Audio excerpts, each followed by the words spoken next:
Perfect. Okay, well, hello, everyone. My name is Lisa Marie Pratt. I'm the Outreach and Support Specialist with the Association for Clinical Oncology. Thank you so much for joining us this afternoon. Before we begin, I would like to go over a few housekeeping items. Today's call will be recorded and made available following this event. Please feel free to ask questions via the chat feature, which is located on the right-hand side of your screen. And with that, our speaker, Peggy Hoffman, FA ASAE, CAE, is President and Association Manager for Mariner Management, where she wears the volunteer manager hat working with her chapter volunteers. Peggy has provided training and counsel to innumerable global, national, and local membership associations over the past 30 years and draws on that experience when consulting with associations and their societies, including ASCO. So with that, over to you, Peggy. Okay, great. Thank you so much for letting me come back and chat with you guys again. Obviously, a lot of what I do here at Mariner is work with volunteers and volunteer boards, which many of you obviously are doing as well, all with the intentionality of increasing the value to our members and really being able to succeed in our mission, our collective mission, as well as those missions as they present themselves at our state level. So it's exciting to be here and glad to see some familiar faces. And I'm going to invite you by saying that let's make this a conversation as much as you want to. I am going to bring to this conversation some research that we now know about how people are shifting a little bit of their engagement in their membership organizations. And then I've collected, as many of you who have been on conversations with me before, I've collected stories. And so we'll share some stories as they illustrate or amplify perhaps what the research says in terms of how we can act. At the end of the day, this is an opportunity for us to stretch ourselves a little bit. Not everything that we talk about today is going to be doable at your level, but there's going to be something, I believe, in the conversation today that's going to translate beautifully to you.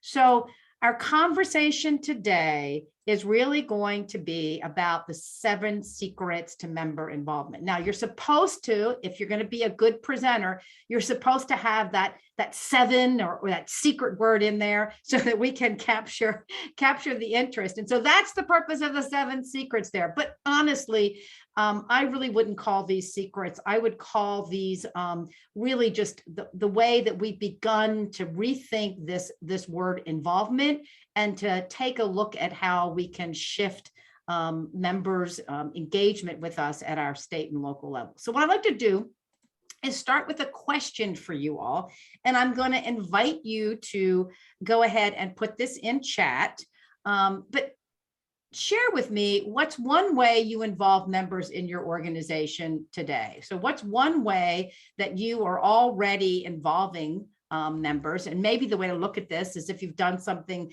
different in this past year, what has that one way been?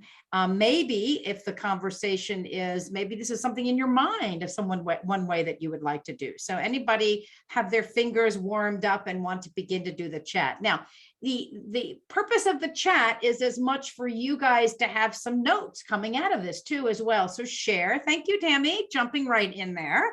You asked them to do a task. Love that. Anyone else? Advocacy efforts. Yes. And that's been really big this past year. Task force participation is another great one. So keep coming. To help plan an event. Yes. So the task force, the help plan an event. The beautiful thing about all of those are we're making a specific ask that is really going to let somebody feel like they can make a difference. So keep putting those in there. Let's build on these opportunities, because if we actually use these opportunities, we can overcome the challenges. And our goal here ultimately is to overcome the challenges, because that's going to allow us to get engagement. So one of the things that I have really been sort of having fun as an observer is really recognizing that many of us just danced through the thick of COVID, right? And we found some new steps, right? And not only did we find some new steps, but in some cases, those steps let us leap forward, right? And it really helped us know more about ourselves, our skills, and some things and the places we can go, as well as our members. It also helped us really understand what was important. We kind of got rid of what I call the duds, or some dead weight. And as it did that, it also gave us a chance to get much clearer on what drives members to engage. And so I would love to share the research that we have coming out of COVID that allows us to explore this. So the first piece of research, and if you haven't already seen this, it's from Community Brands. It's an Association Trends 2020. It was towards the end of 2020 when they put this out. And what is very insightful about this is that 51% of members said that they felt that their association was even more important from the pandemic than they had seen it before. In fact, they found a renewed interest in their association.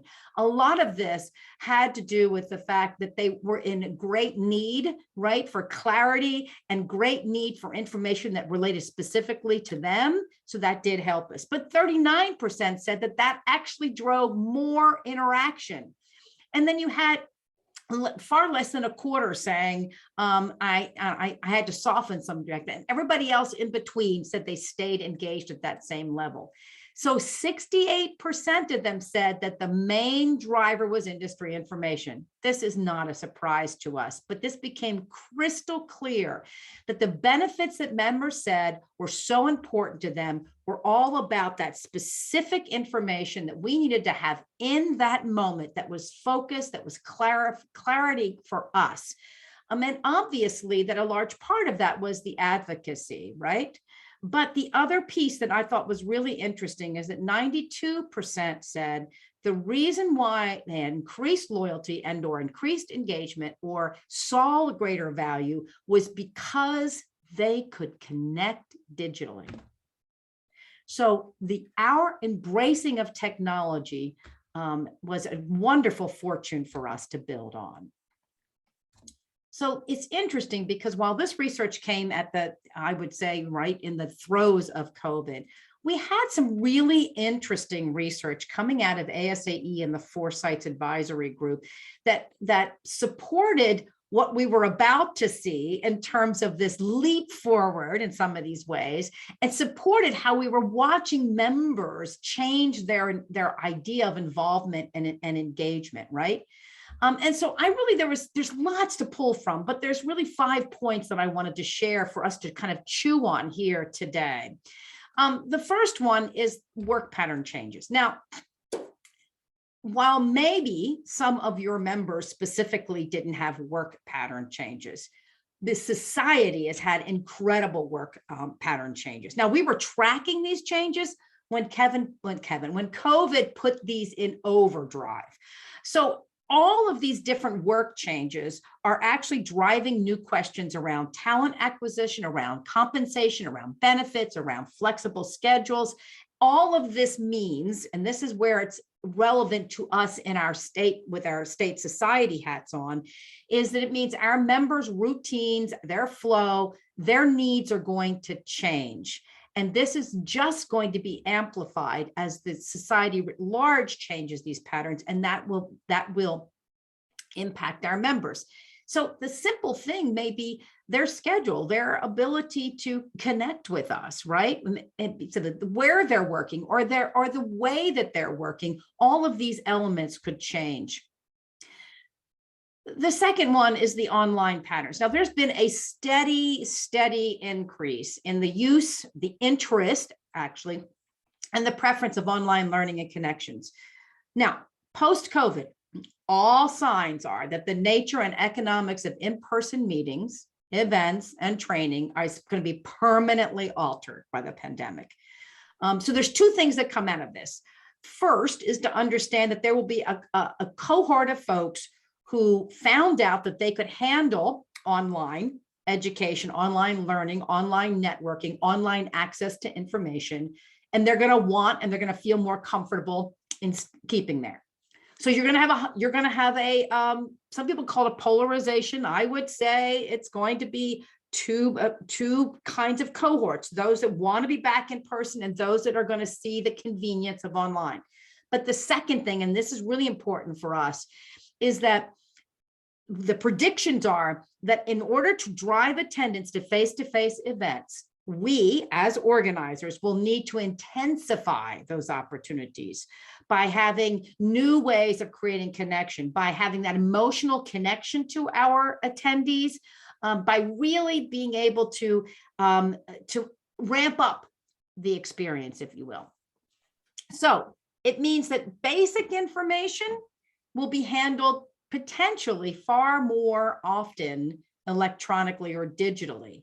And it means that we're going to have to begin to say, how do we create hybrid events? There's a really good driver all around hybrid events, which would be one for you to take a look at if this is an area where you'd like to learn a little bit more. So tied to this is the digital expectation. So I always say to folks have been around know that I hate to get into generational discussions because it tries to put everybody in a bucket.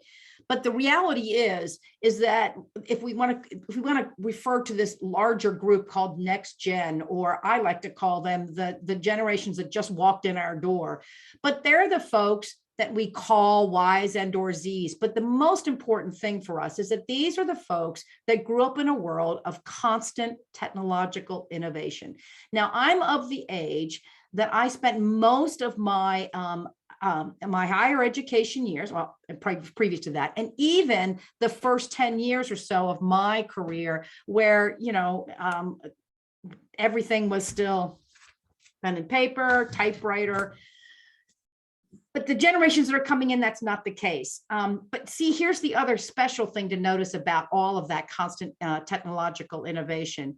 It was largely aimed directly at their needs, and really at their expectations. So it's taken the bar up another level. So what do we have to do at the States? At the States, we have to do a couple of things. We have to embrace those digital expectations, understanding that was okay before is not going to be okay.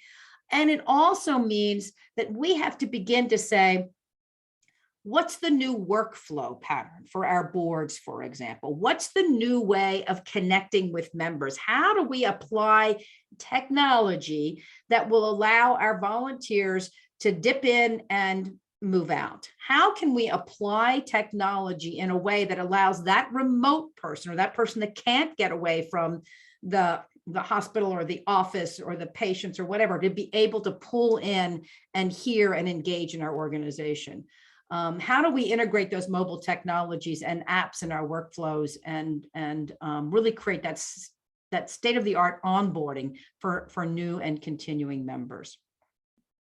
You can't talk about the changes without being very clear about the changes in volunteering. The volunteering driver just really highlights the idea, that notion, the demand that volunteers want us to shrink the time it takes to be a committed volunteer, and they want us to break down the tasks. And there's another piece to it. And the last two words on this slide, on this little section, say open doors. And what we're really talking about here is moving away from this idea of defining who qualifies to serve, what they have to do to get to that point of service. So can we must actually shorten the timeline to be able to serve in a board or a governing role. But just as importantly, deconstruct the big jobs into smaller jobs and allow folks that are raising their hand or could be nudged to raise their hand to jump in. If we transform our volunteering, we will be able to attract younger, ambitious members, and that'll bring fresh ideas and fresh thinking. The fifth trend that I think is really impactful, and I'm going to have a little bit of a story a little bit later on from a chapter who really embraced this, is this notion of really understanding, finding a way to live, to breathe, to make diversity and inclusion a linchpin of who we are.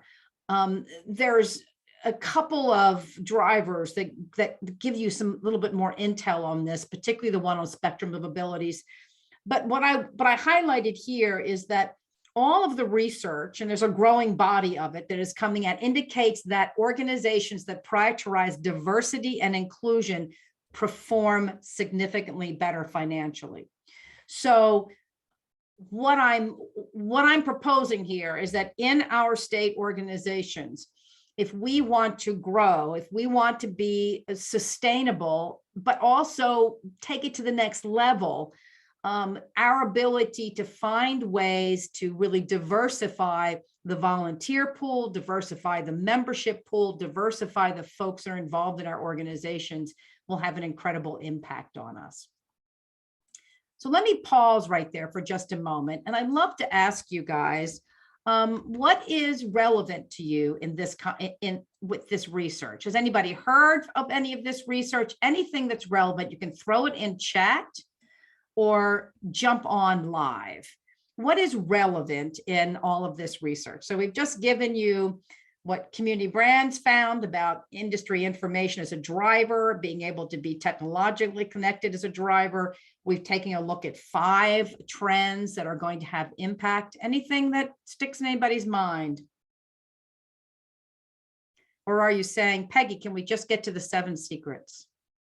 That's okay. All right. So I can give you the source links to any of this research, but why would I want to spend time on the research? Shrink volunteering, yes. Why would I want to spend time on the research? Well, I'll tell you why. Because if we are going to break open these secrets, right, we need to understand where our members are going. We need to understand where associations are going. So I think it was Bobby Orr, one of the great ice hockey players, if I get that name right, and if not, correct me in chat, said that the most important thing was not to look at where the puck was, but where the puck was going to be. And that's kind of why I wanted to give you the research, because these secrets are things that are evolving right now. So I'm going to break these into 7. I'm going to break these into 3 and then 1 and then 3. Now, the reality is these are all kind of related and there's lots of blurring lines. But I'm going to do it this way, in a large way, because the first 3 truly are, if you're paying attention to one, you're kind of paying attention to all 3.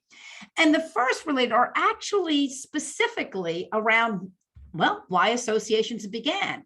I don't know if you know this, but the first recorded association was a group in 1768. It was the New York Chamber, still in today, although they've changed their name, started by 20 merchants.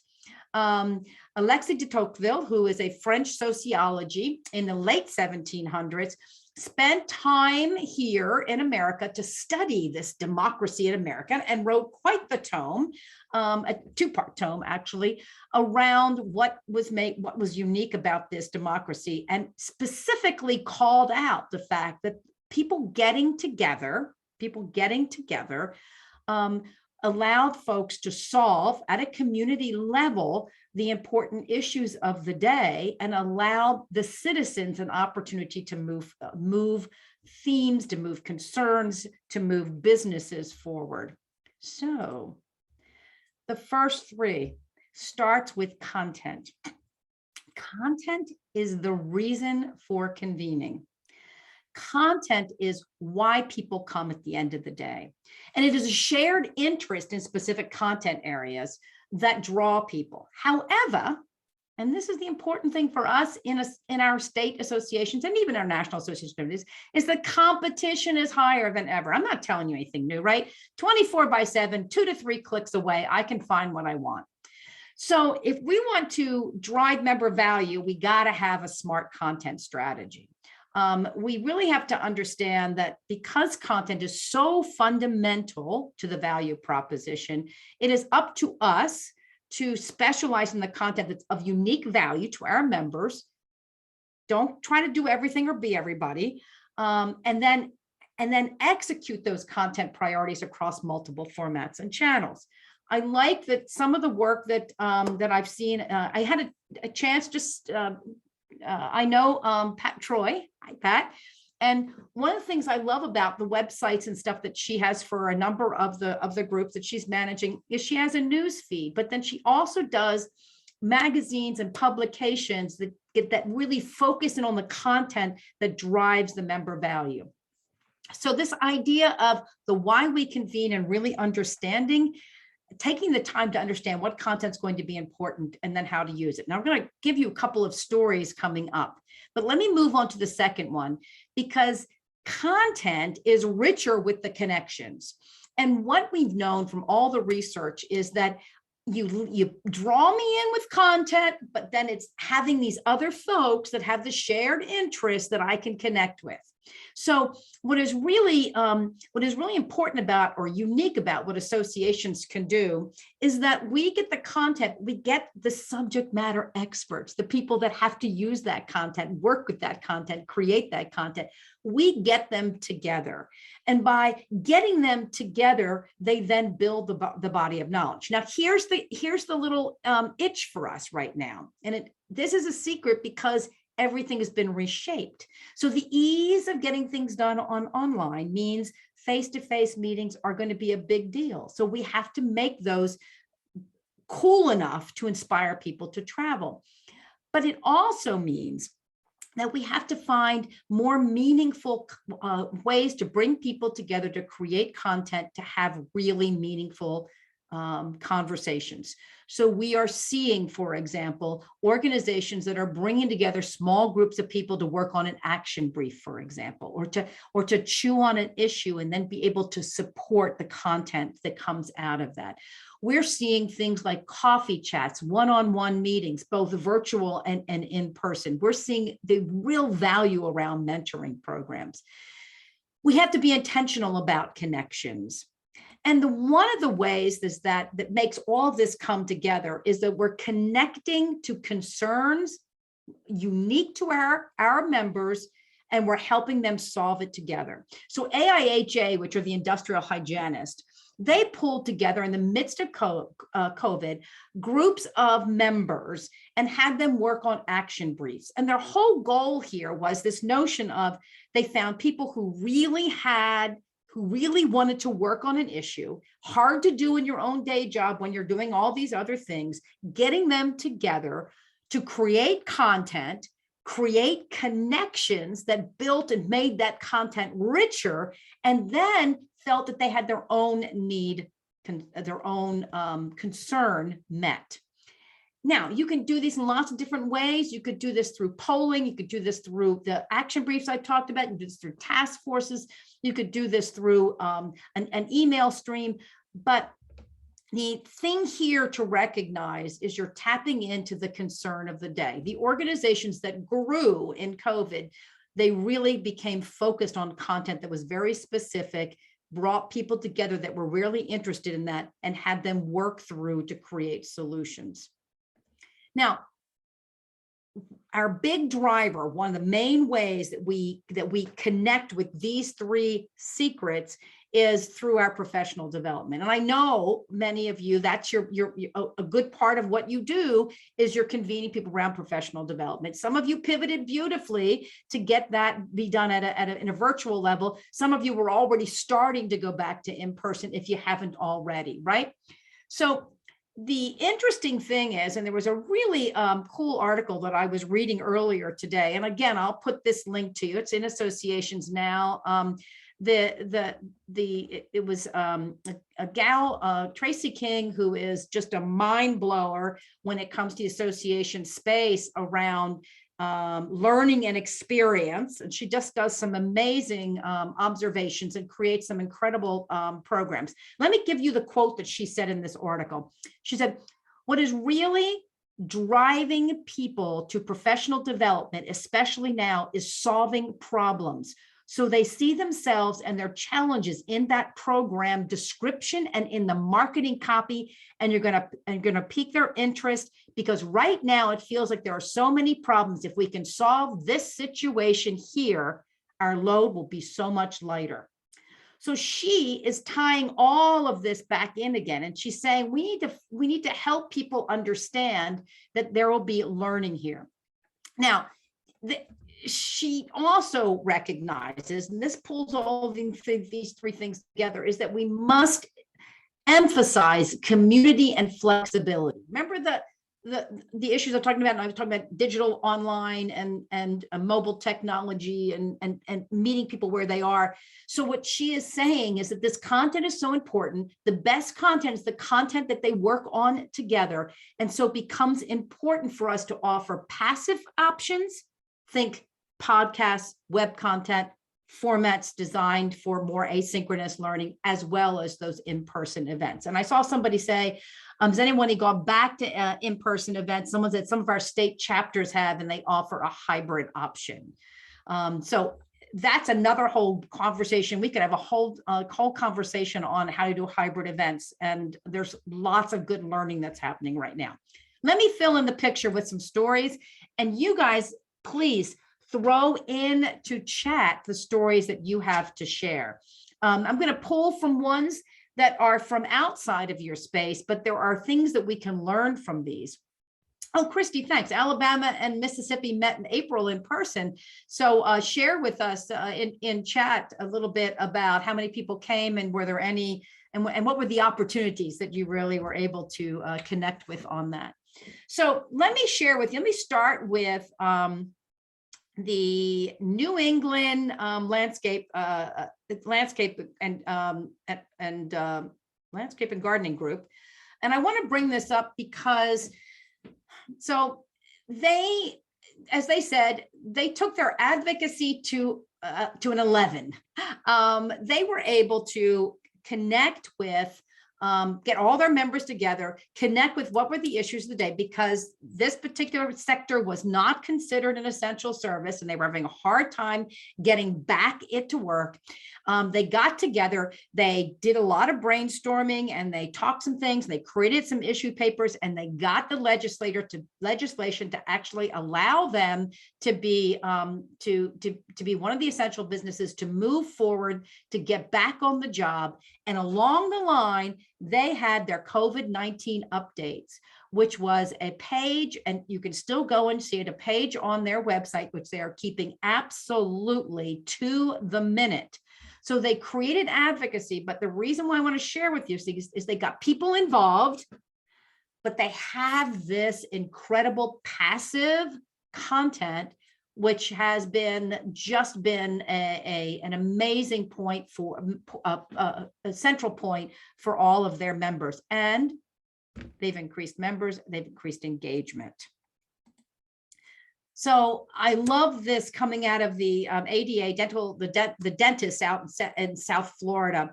So they were having a hard time, obviously, just like all of us, when we couldn't get together, and then getting people to show up when they could get together, right? And so they have a small staff. I think it's 4 people on staff, and they had an office, and one of the offices was empty. So they decided, because they had a super, they had 2 things were working for them. They had a super staff person was really excited about this, and they had a volunteer who was really excited about this. And they said, well, let's go to our members. Let's do podcasts. And so they set up an Ain't That the Tooth podcast in the middle of COVID. And they put curtains around their office, created this little mini studio, and got started. So the reason why I want to share this with you is, first of all, they've had very good success with this. I'm showing you right here their Tech Talk Part 1. They would go to members, get the content, bring the member on, do an interview. Their most popular one, though, was 2 dentists who are both jazz musicians getting together for a jazz session and talking about how music and dentistry connects them. This is creating engagement, involvement. It's around content, which becomes something that is absolutely shareable.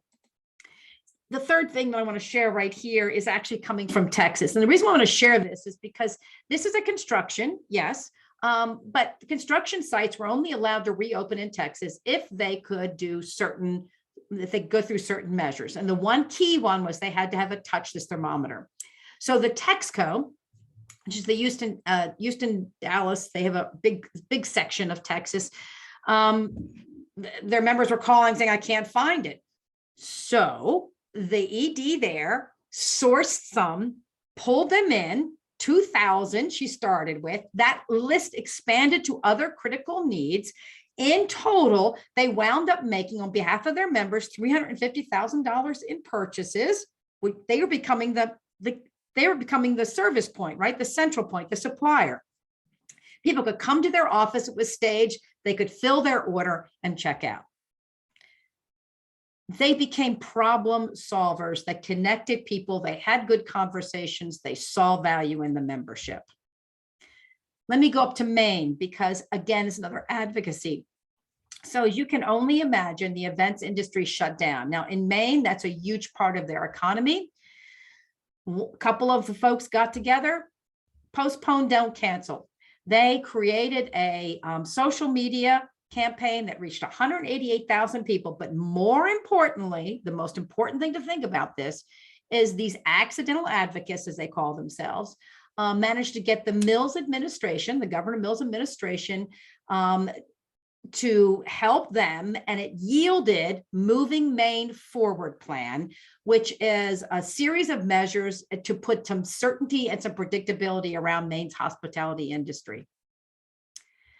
And this is a small example, but big, medium, and even small ways that we can connect our members.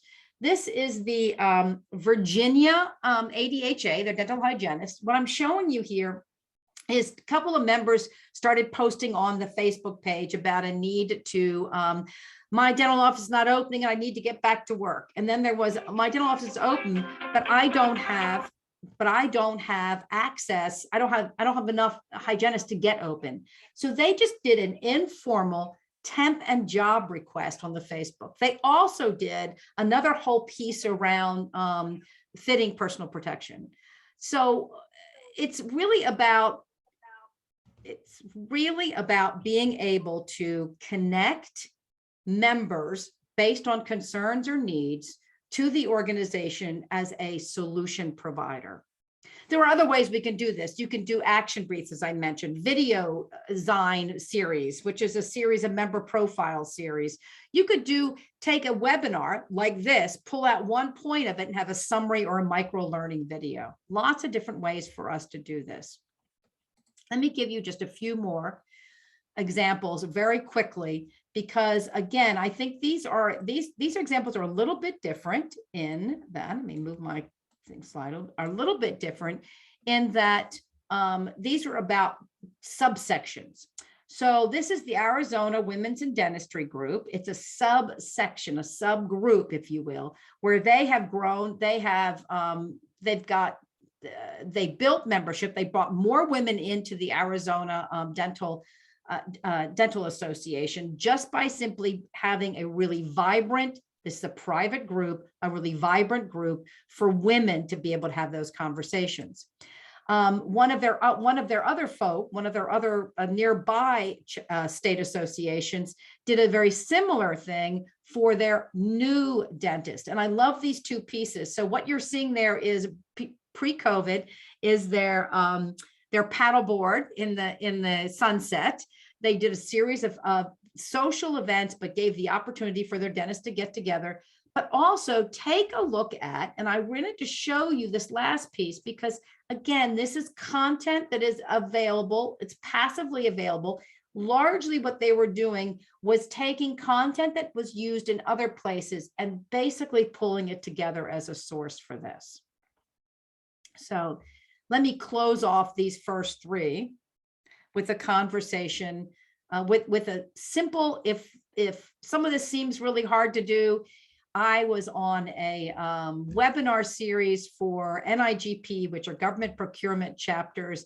And we had a speaker come in and he gave us the rule of 10 for content. And this is one of those things where I thought, this is shareable. Let's talk about this. So let's just say, I've told you all about this engagement around content and you're going, Peggy, I've got too many things going on, I don't have time. All right.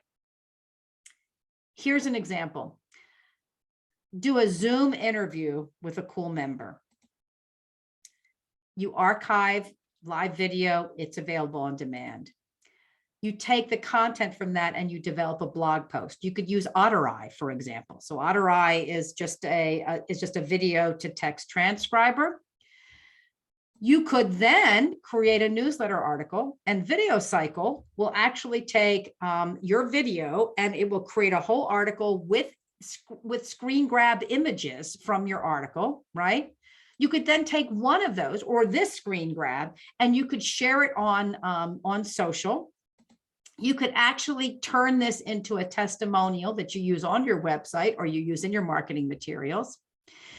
You could script this Zoom interview by questions, and then you could have single topic videos come out of this.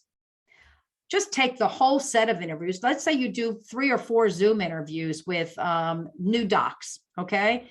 You could turn it into an ebook with Designer.io. Maybe you just take the 5 key points that they made and you create an infographic using Canva. Maybe you have a little bit of fun here.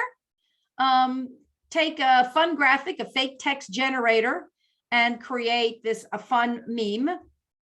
And maybe you simply add it to your FAQs on Members Speak Out.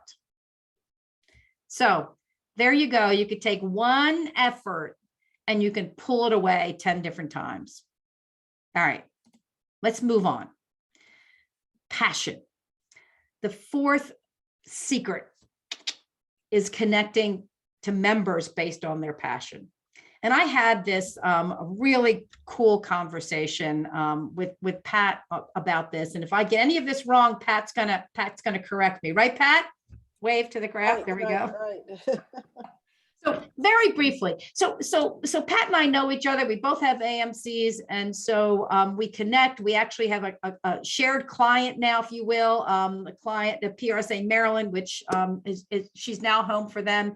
And the 2 stories I want to share here. One is Pat's with the Maryland DC Society, and I want to share a real quick story from that and a real quick story from the PRSI, because both of these are examples of listening and feeling the passion of a member and jumping on it.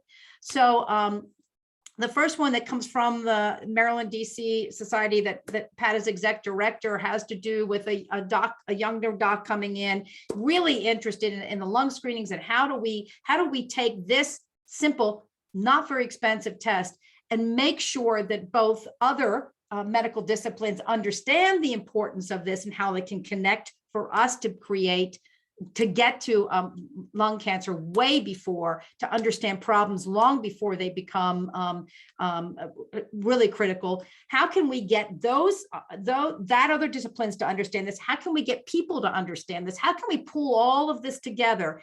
So they're in this wonderful place of developing this really awesome collaborative program that's bringing in other doc associations. It's going to have a public awareness campaign. It's in the early stages. Connect with Pat afterwards to learn more about this. But the thing that Pat said to me that makes me want to share this with you now is this young doc comes into the board and says, "This is what I want to do." And the board says, yeah. The board was open and ready to embrace an idea to say, yes, let's run with this. Now, you've got this incredible raving fan, this champion for this, and you have this board that is open and accepting of new ideas and says, let us help you move this thing forward. So my point to this is the board, your board, and all of us that are staff have to have our ears open to hear the passion. And as Pat has done with her board there, we have to have the soil ready to take these seeds. We have to be able to water these seeds, right? So the second example of this is the PRSA diversity, equity, and inclusion story. And what I really love about this story is the beginning of COVID. So you can imagine PR, communications, marketing, social protests, many of those issues hit home, and we're like, how do we help our organizations, our clients, if we're in an agency, our government agency, how do we help them respond? And so we were doing a series of short lunchtime chats on different topics. So one of the ways we did this is we sat the board down and we said, we're going to have a series of these lunchtime chats. What topics do you want to talk about? And a board member would raise their hand and say, well, I want to talk about this. I want to talk about that. I want to talk about this, right? And then you became the host, okay? Because if you're passionate, you're going to be able to do this. So one of the conversations was, I think we need to have a conversation about how do we talk about this topic. And I got some clients that are asking me, and I just need to have that conversation. The person that raised their hand opened up the conversation. In the chat, we were asking, what should the chapter do? What should the state chapter here do? And someone comes up and says, well, I think you ought to have a committee, and I think you ought to have programming. So our incoming president tapped that person, tapped the two people, got them on a call, videoed the call, and said, what do you mean? What do we want to do? Those folks, and this is what was really interesting, he empowered them. They said, well, we think there should be a committee. We think there should be programming. He empowered them and allowed them to be engaged. Those two individuals are currently on the board. That incoming president is now president, and they had one of the programming things was a webinar on working with Black media, and it was very well attended. So both of these are about you as a staff member, you as a board member saying, are we open? Are we listening to the passion, and are we connecting to members on their passion? Now, it does mean that we might have to let some old things go. And I think that's okay, right?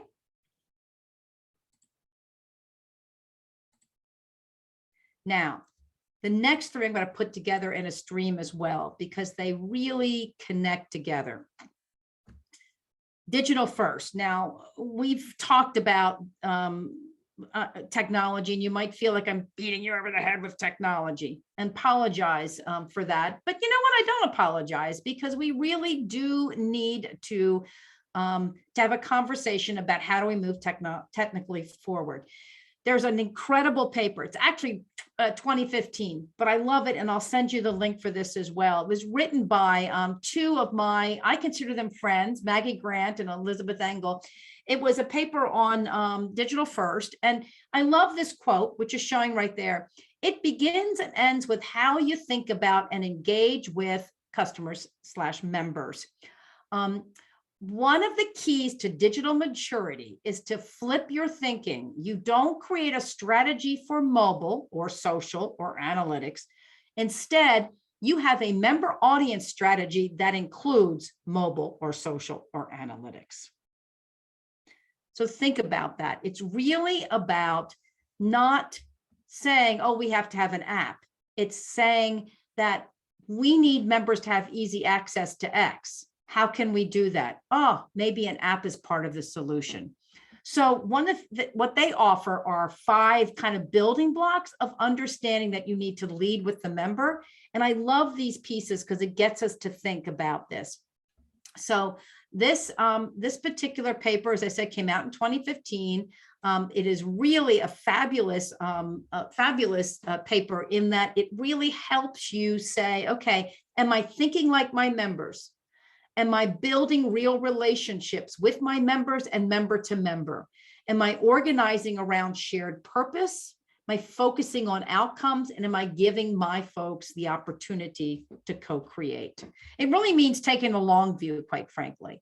But it does mean if we're digital first, that we're able to make the connections that will make a difference. The second piece is go to them. And this is where I come back to that conversation we were having about meetings. There are going to be in-person meetings, and I see in chat that a couple of folks are having them. But hybrid is here to stay. And so what I'm really saying is that we have to go to them. If you want your members to be involved, if you want to have your members engaged, we have to go to them. They are not going to come to us. And so it means that we have to, yes, embrace in person, yes, embrace virtual, yes, embrace digital, and also think about the hybrid meetings. Now, there's a lot being written on this, and the goal with the hybrid meeting is to be strategic in deciding when to take advantage of remote and when to take advantage of in-person. One of the folks that I rely on for all kinds of content, all kinds of learnings around this is Aaron Wolowick from Event Guard. And he tells us that he tells us to start with what is the outcome and then determine which part of it could be virtual basic, which part of it is really peer-to-peer learning. And he talks about, for example, starting with a webinar and then having a follow-up face-to-face meeting as an example. The last one is personalization. We can't be generic anymore. Our inboxes are way too full.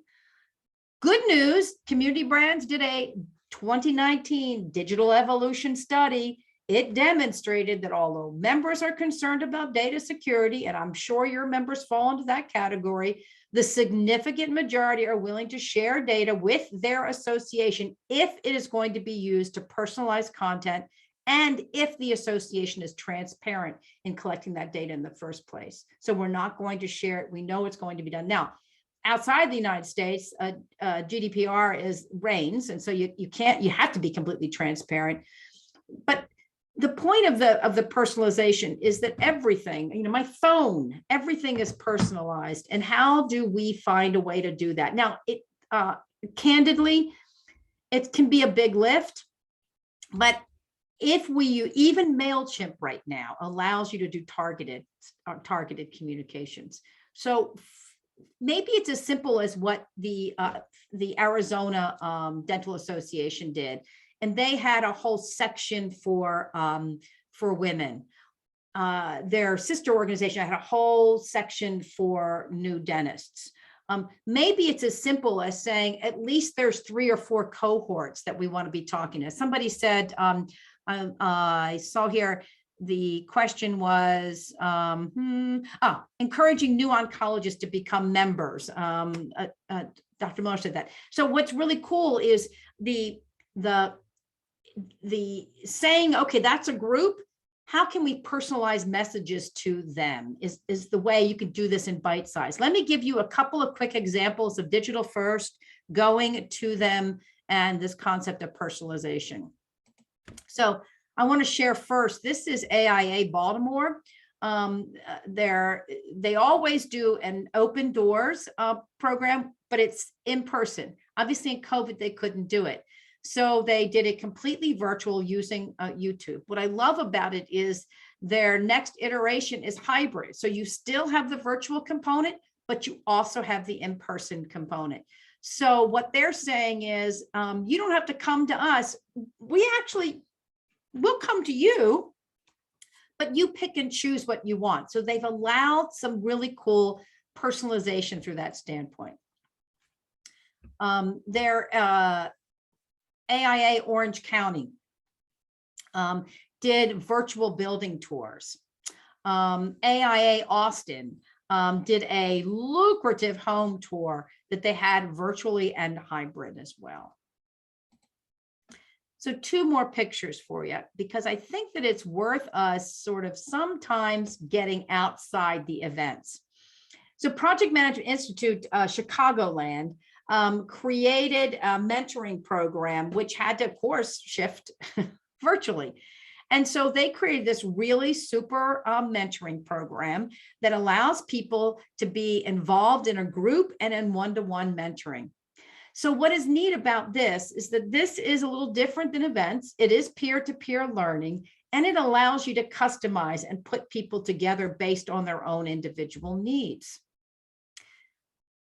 I always like to come back to that volunteer conversation, and I just had to show you this picture. This is from the Inns of Court in Massachusetts. I'm pretty sure it's Massachusetts, and so New England. They were held can I say that here? They really wanted to bring their board together because they were trying to do some real strategic conversations, but they knew that people were uncomfortable, and it was in the early stages of the vaccination rollout. And so there was all kinds of issues. So what they did was they said, we're going to have a hybrid board meeting. And what you're seeing there is their little setup here, where they put a screen on somebody's backyard, socially distanced for the folks that could be there, fully engaged for the folks that were on virtual. And essentially what they allowed themselves to do was to say this notion of, we need to meet you where you are, but we need to continue the work of the organization. And the community is as important as almost anything else we're doing. So how do we create an experience that brings the community together, allows us to problem solve together, but does it in a way that creates comfort for all of our folks? So see, there are a number of ways that we can embrace these 7 secrets, if you will, that will help us involve members. So let me pause for a moment. We got a couple minutes here. Anybody want to add anything, either in chat or live? How are you involving? What of this could you use? Any questions, observations? I just have one more a comment than question, but this is Chuck Miller. And we had great plans this summer to do our annual State Society meeting in person and, well, hybrid. And what we ran into was the venue, the hotel, could not guarantee that they would be able to allow us to, to congregate. Mm. And so we had, I mean, in very short order, we had to readapt to, oh, okay, it's going to be virtual again. I think everybody on the board was disappointed that we had to do that. But, I think that this goes to your thing about content and concerns. I think we had all of our board members really get behind the changes that we had to do and adapt. So I think content and connections and concerns, your first 3 points, were very, very apropos to, at least to our state society, and I suspect it is true for most of the others as well. Yes, we're all tired of that pivot, but we're not out of the pivot space yet. So thank you for sharing and confirming some of that. That's great. I know that some places are back in person. So out of curiosity, I think it was Christy. Yeah, Christy said that you met in person in April. Just real quickly, when you met in person, I can give you about 30 seconds. Any wisdom to share for us, for those of us trying to get back to in person? And I would say be sure that you're very clear on your COVID policy, whether it's vaccine required, mask mandate, and really be willing to enforce that. If that's what your planning committee or board has decided was best for your organization, be prepared to enforce that. The second one is have a contact tracing policy in place. I'm happy to report we had no incidents at our meeting, and we were able to really bring our members back in front of industry partners and among colleagues, and we really had no issues. But I would suggest follow those 2 things pretty closely. Great. the wisdom of the experience is incredible, is important for all of us. You all are a community, and you have the ability to share and connect with each other. To just as Charles mentioned, and now as Christy's mentioned, we're going to run into things, but knowing some of the lessons learned will make a tremendous difference. And that is a perfect segue to sort of my closing thoughts here. And you'll see the third bullet is exactly is completely that. But I want to mention that we will be very successful in 22 if we continue to be the go-to, all the things we've talked about, have that information, have that access, have people talking to people, right? It's going to be imperative, though, for us to also become the where to, right? Let's guide our members forward a little bit. Let's anticipate some opportunities. Let's make sure that we're just slightly ahead. So use the foresight drivers from ASAE, for example. Use this community to bounce off ideas. Like, if I'm going to go in person, what does that mean to be? But if I know that this is going to be kind of a volatile time in terms of what's going to be in person and what's not going to be in person, how do I make sure that I am there for my members, right?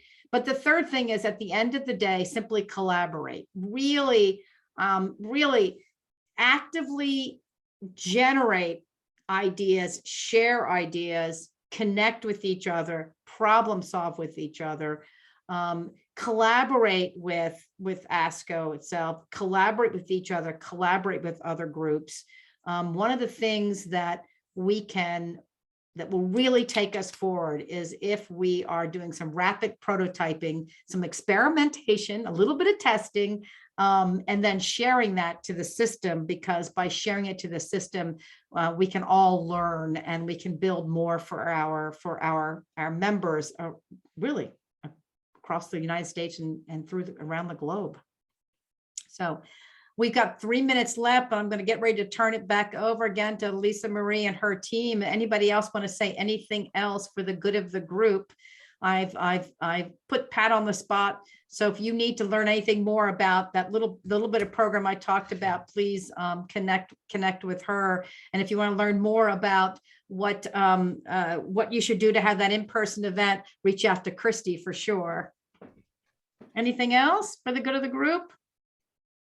I just want to say, Peggy, you're great as always. Thank you. Thank you. There's nothing more fun than lunch with Peggy. It's intellectually stimulating. And yes, you can take me out to lunch in Alaska or Hawaii. That's right. Well, awesome, everyone. Thank you so much, Peggy. We really appreciate it. And just FYI, in case those didn't see it inside of today's issue of Latest News, the recording from the State Affiliate Leadership Conference is now available. It's listed on my affiliate, so please check out Peggy's session on sponsorship from that event if you're interested. But again, thank you all so much. Thanks for joining us. We really appreciate it. Enjoy the rest of your afternoon. Thank you. Thank you. Bye, thanks.